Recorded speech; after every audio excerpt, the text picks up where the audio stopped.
Bueno, buenas tardes, gracias. De pronto vamos a tratar de desconectarnos del mundo externo, de los elementos externos, y vamos a entrarnos un poquito en la literatura. La idea del día de hoy, básicamente, más allá de hablar del mismo cerebro, es poder leer un poquito a García Márquez con otros ojos, con otra mirada, y aquellos que hayan leído 100 años de soledad recientemente de pronto lo recordarán, y los que le hayan leído hace mucho tiempo, pues quiero invitarlos a volverlo a recordar. Leyendo a García Márquez es como la idea de la presentación de hoy, donde me detendré en particular en la peste del insomnio, el olvido y la memoria en 100 años de soledad. Y esto me lleva, digamos, a recordar cómo hizo Gabo en 1984, cuando recibió en Estocolmo su premio Nobel. Recordó a Magallanes. Magallanes salió, es el primer navegador que da la vuelta al mundo en 1522. Resulta que después de haber salido con una expedición gigante, solamente arriban al puerto 18 personas en 1522.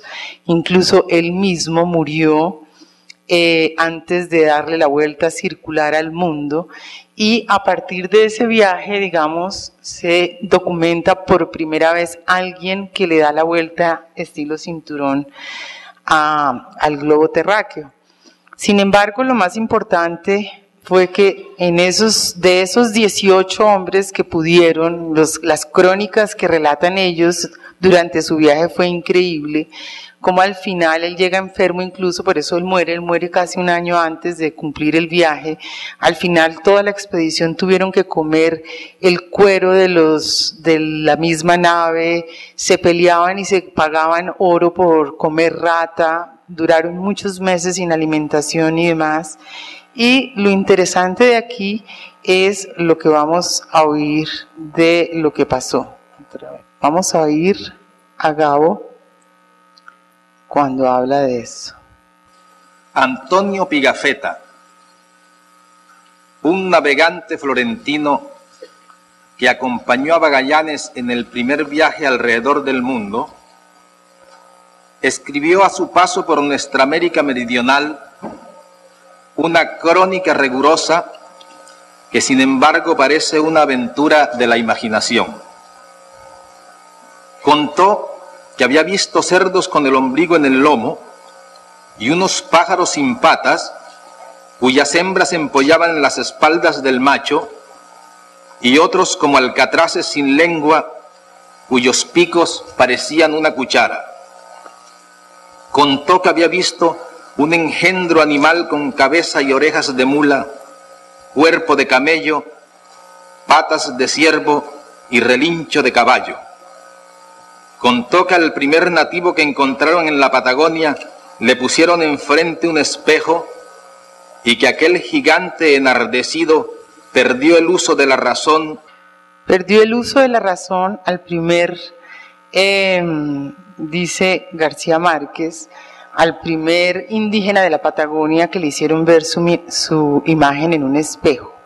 Como ustedes ven, él inicia este relato, un relato que en realidad es un texto que se llama La soledad de América Latina, y que consiste en unos 2.450 palabras distribuidas en 15 párrafos, donde entre otras cosas el texto es breve, pero resume cómo América Latina ha sido considerada una parte del mundo absolutamente fantasiosa, y que ya en estas crónicas, a pesar de que Antonio Pigafetta es el que hace la crónica, que es un florentino, ayuda a empezar a formar esta imagen de fantasía de nosotros los latinoamericanos. Yo quiero que piensen un poco en las palabras que decía García Márquez, en el sentido que decía: vieron cerdos con el ombligo en el lomo, vieron pájaros cuyo pico era una cuchara. Y lo que quería decir él es que evidentemente Cuando no se cuentan con las palabras para describir los objetos, nosotros intentamos describir los objetos a partir del conocimiento que nosotros tenemos. Es decir, había un libro también bien interesante que es muy corto, que es el viaje de un aborigen australiano al mundo occidental, donde describe con gran detalle diciendo, ellos deciden vivir en una caja que llaman casa y tienen unos huecos que llaman ventanas, o sea, absolutamente maravillado porque en su mundo y en su conocimiento ese no es un objeto, la casa no es un sitio donde un ser humano vive. Aquí García Márquez en la entrega del premio Nobel, repito, habla sobre esa fantasía que nos sigue sencillamente cobijando y describe que el latinoamericano es dado a creer en fábulas y dado a contar fábulas y que él considera que 100 años de soledad es el reconocimiento del mundo occidental a la manera como se ve el mundo común y corriente, pero relatado en poesía. En la obra de 100 años de soledad, entonces, el olvido la puede tratar como enfermedad, pero lo reinterrogo, es decir, porque la memoria como patrimonio individual que se exterioriza en los objetos perceptibles, es decir, nosotros sabemos que recordamos porque podemos percibir y describir un objeto, y esa descripción la hacemos a través de la narración o de los documentos o de los archivos. Escribe este señor Montasperelli, que sencillamente hace un estudio sobre la sociología de la memoria. El olvido en la obra de García Márquez hoy como fenómeno individual se convierte en una terrible metáfora que es la enfermedad del siglo XXI, que es la enfermedad de Alzheimer. Esta enfermedad de todas maneras fue descrita hace más de 100 años.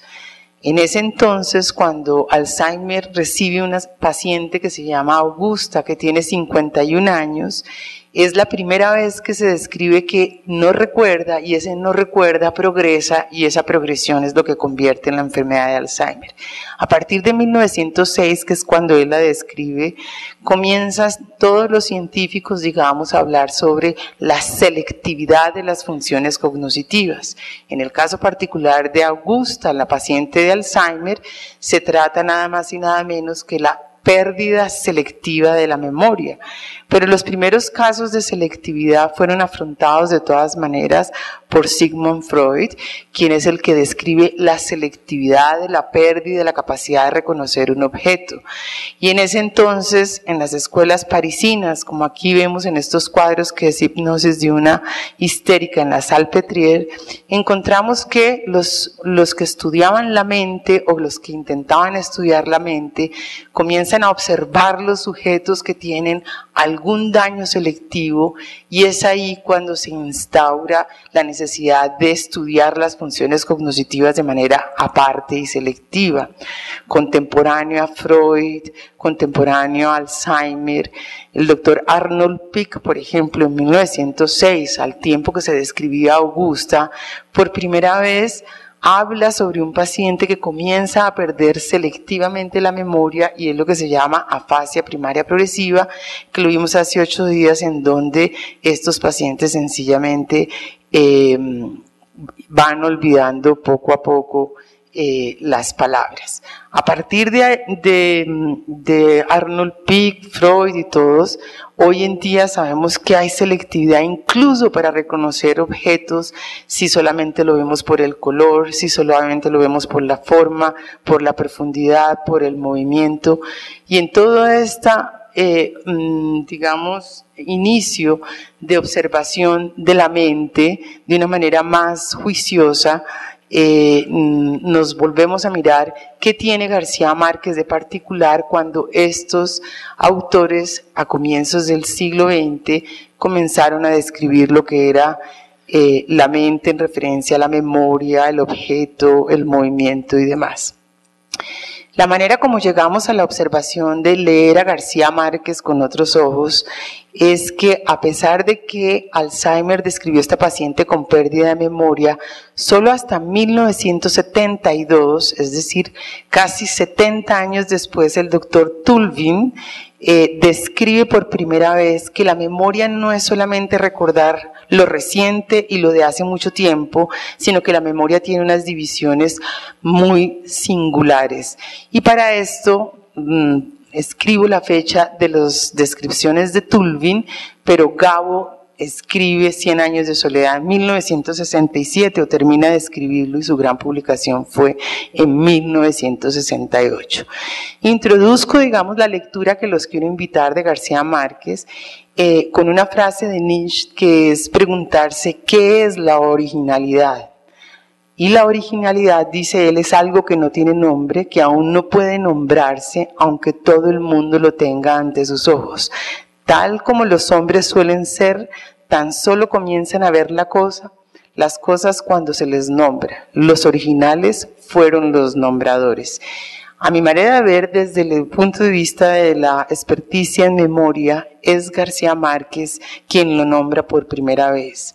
Entonces, ¿cómo puede el que busca dar nombre a lo que busca todavía, al encontrar de todas maneras en poder individuar esta palabra, el encontrar quién da esta palabra es lo que me lleva a hacer el estudio de 100 años de soledad.